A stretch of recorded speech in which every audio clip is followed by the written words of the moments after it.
pomembno, da znamo zaščititi svoj kaj jim dovolimo, da vstopi notri, pa kaj ne.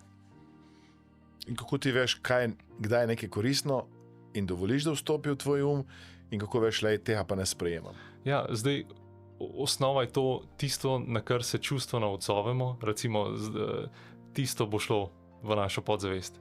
In potem, ko vidiš, da te nekaj spremlja, ne, da se je nekaj začelo dogajati, prejel sem neko informacijo, sem se čustveno odzval na to, ali se sekiram, ali sem vesel, ali sem slabe volje, skratka, to potem vidiš, da je nekaj globoko predrl in se treba s to zadevo začeti ukvarjati do točke, da jo obvladujemo, kolikor pač lahko. Ne. In to je treba biti zelo zavesten s tem, o čem razmišljaš,